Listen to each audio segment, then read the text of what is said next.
hope you can see me alright. I'm having to do it with my little camera. Steve's out cooking and I thought it might be a good idea to have a brief review over the year. I've just found out some old messages, just been reading some old messages that I didn't know I had, and it's brought back a lot of memories, so I thought I'd just do a brief overall of what my year's been like. And I'm going to start from Christmas, because last Christmas we had a real giggle. Leon came up with the idea that we'd dress up as Father Christmas and go up to the Kingdom Hall and give out presents. Now I was up for it until it got closer to the time, and it's this thing of dressing up, and I just couldn't dress up. I couldn't bring myself to dress up like Father Christmas or one of the elves. And I found it hard even to wear the hat, you know, because I'm not much of a celebrator of Christmas. This Christmas has been, you know, really quiet. But Leon did the Father Christmas. We had another young lad who was an elf, and I think Zach was there, John was there. Oh man, we had a real giggle. I'll tell you how it ended up. That video was our first, if like views are a success, then that was our first real success. And I weren't up for it, you know, but I'll tell you what I did. I went up the hill and I had the megaphone and was singing songs. Yeah, that's what I was doing. Father Christmas and Merry Christmas and that. And of course it was epic. That was our first success, went all over America. And we got thousands of views on that one, thousands. And so that was our Christmas. But that Christmas, after we did that, we went home, and the next minute we had the police banging on Leon's door and kicking the door. Well, we was all in there. The little baby was asleep upstairs. We were all in there, and me and Leon were contemplating nipping out over the garden, over the fence, and eventually they stopped kicking the door and flashing the light and went off. So and then we heard nothing. I think they did come back the next day, but nothing came of it. It was terrible, really. Kicking the door at Christmas. It was the Christmas evening, and it was quite late. We were all in there having a giggle. It's so funny. Anyway, that was Christmas. Then I went away in January. I was arrested the day before I was due to fly to Thailand. They came up and arrested me, took me through Canterbury, took me then through to Dover. I went in front of a magistrate, and then they let me go. And next day I was up and went off to Thailand. When I come back, I was so desperate. Of course, in Thailand I did a Kingdom Hall. I did the Kingdom Hall in Thailand. Got thrown out by a Russian chap and an Italian guy. And as soon as I was back to Dover, back to England, we landed at Gatwick, and I went round to the Assembly Hall, talked my missus into just waiting for me 10 minutes. Here's Steve. And hello, Steve. Hello. And so I nipped round, I talked her into sitting in the car for 10 minutes, and I walked round and rang the bell, and eventually two guys came, and I gave them a bit of a telling off, you know. Anyway, then I went at home, and one Sunday I did 5 Kingdom Halls, in one Sunday. Leon was out with the lads on the bike, and a well-deserved break really, because they'd been doing loads, you know. He was out with the lads on the bike. I went to the 5 Kingdom Halls. That was the Sunday, and then the Tuesday, me and Leon and that went to Margate, and of course that was where Leon got assaulted at the gate. The guy was pulling him down and holding him and bashing him. Yeah, I believe we went to Ashford earlier as well, so we must have went to Ashford, then we went down to Margate. We really got about. Anyway, then it was that evening that I was arrested. I'm in bed, wife's in bed, bang bang bang on the door, flashlights flashing all through the windows in the house, and it's the police. Woke us both up, of course. I encouraged Sharon to be quiet, and we were, and they eventually went away. We went back to sleep, and at 5 o'clock in the morning they were back, and they arrested me, and I assumed that Sharon had heard it all, me being arrested and getting taken off. But she didn't. She was so fast asleep. Consequently, when she woke up, I was in Folkestone Police Station. She knew nothing about it. So she was after the phone round, and they weren't giving her any information. It's only when she said she was going to have to file a missing persons report that she found out where I was. I was held in Folkestone Police Station. Anyway, from Folkestone Police Station, I got into a bit of mischief there. I was getting really fed up, you know. I was in there 2 days, weren't allowed to smoke. They had a change of staff, and the sergeant came in and took my book off me, what I was reading, and she weren't very nice, you know. Of course, that got my goat, so I had the opportunity outside in the hallway. There was a bin, plastic bin full of rubbish, so I picked it and chucked it all down the hallway, and got into trouble for that. But eventually everything calmed down, and then I was sent off to Elmley Prison, and I got in there, must have been, it was February 12th, February 11th. I know I was in there for what is it? It's Valentine's Day, isn't it? Yeah, I was in there for Valentine's Day.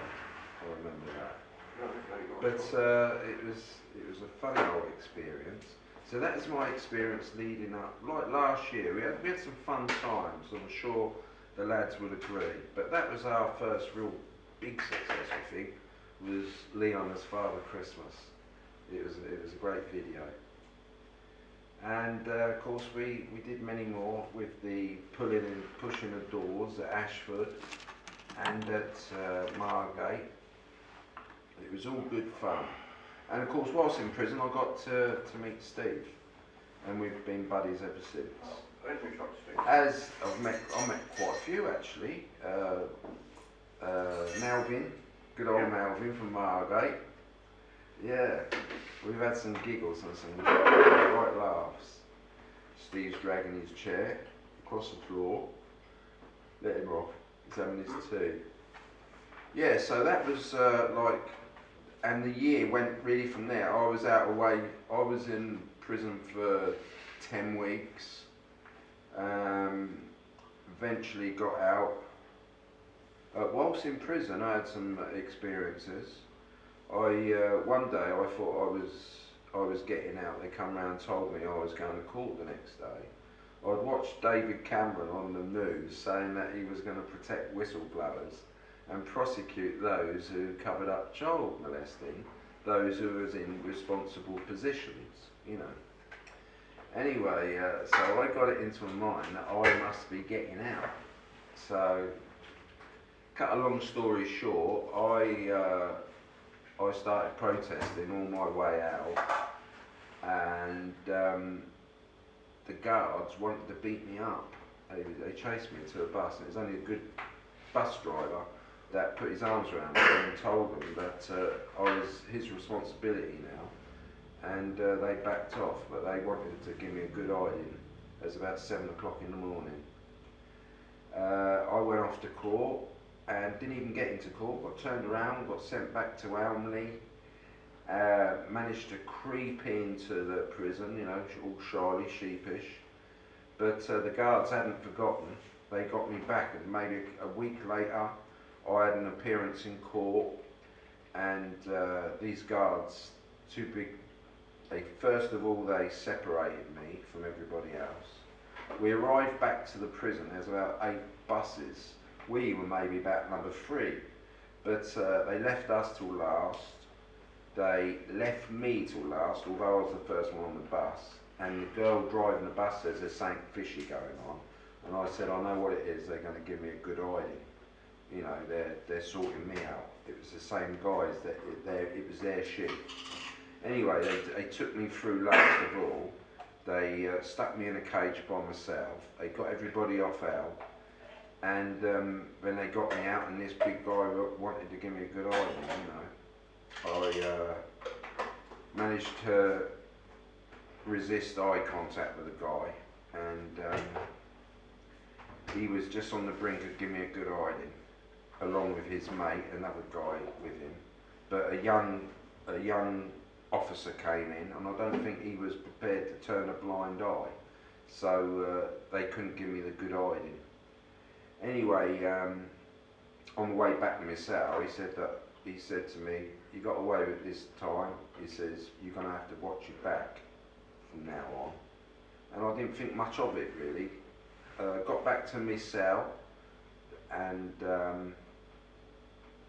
next day a couple of guys came round and told me that the guards are spreading rumours that I was a rapist and in there for rape. Consequently, I had a lot of people after me wanting to know exactly why I was in there. They wanted to see my paperwork. Otherwise, I would get a good hiding. So I had to live through that, which was a bit hairy. One particular guy, my goodness, he was frightening. He wanted to see my papers. He didn't believe it that I was only up on harassment charges. Consequently, he wanted to see the papers. So I made arrangements to see him, and he was fierce. Anyway, he read the papers and calmed down. I was able to convince him that I weren't no fucking rapist, that I was a protester. And he could find out exactly how I feel about blinking, you know, crimes against children. He'd just look on my channel. Anyway, so that was that. It was a bit more involved than that, really, you know. But I'm gonna save that for another day when I feel better. Anyway, went on from there to got out of prison. Got exiled to Cambridge. I was in Cambridge for about 6 weeks at my kind sister, and my brother-in-law kindly took me in because when I got to court, I told my solicitors that I was going to protest. I wasn't going back to Elmley prison. I'd go back to the police station or I'd go back to another prison, but I wasn't going to Elmley.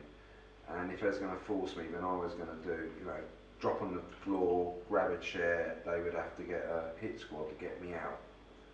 Anyway, he spoke to the magistrates and they agreed to exile me to Cambridge for 6 weeks. So that was time to reflect on what had happened and everything. And then in April, 2nd of April, I got released, which was nice. And then gone on from there really, with our signs being stolen and burned, and right up to now. I'm making arrangements now. I've got to make arrangements. I've got to finalise my flight details for travelling back home to the UK for a court appearance I've got in January 18th. So I'm flying back to the UK on the 15th of January, and then I'm answering charges of, well, it's a Crown Court proceeding, so I've got to be there so as to put in my not guilty, and it's just a finalising, I believe, of the Crown Court, which I'm looking forward to clearing my name. So that's on the 18th, and then I got another appearance up in Lewisham for having did Excel, when I did Excel and I got attacked by Jehovah's Witness henchmen on the Sunday. I'm still suffering, that's why I'm here actually. I'm recuperating, my leg's killing me, my back's killing me, my arms, all my ligaments, and I'm still getting these terrible headaches. And on top of all that, I've got to see the dentist in the next couple of days because the car accident has knocked a few of my teeth out and all my fillings out, so I've got to get them sorted out. So yeah, on reflection over the year, so I got to April, got released in April. Me and Leon went out and we did Folkestone, and it's really gone on from there. And of course, it's gone a bit quiet since November, and now hopefully I'll be back in January 18th, court appearance briefly, and I'll be protesting right through to February, and hopefully might be able to get away. So it's just a brief video. I haven't really got from a year, have I? But a little bit of it. So I'd like to wish you everybody a Merry Christmas. Mike and Kim, JW Struggle, and of course Apostate Lon and Jerry Jones. I hope you will have a wonderful Christmas, and let's make 2016 a terrible year for the Watchtower. I'm sure we will.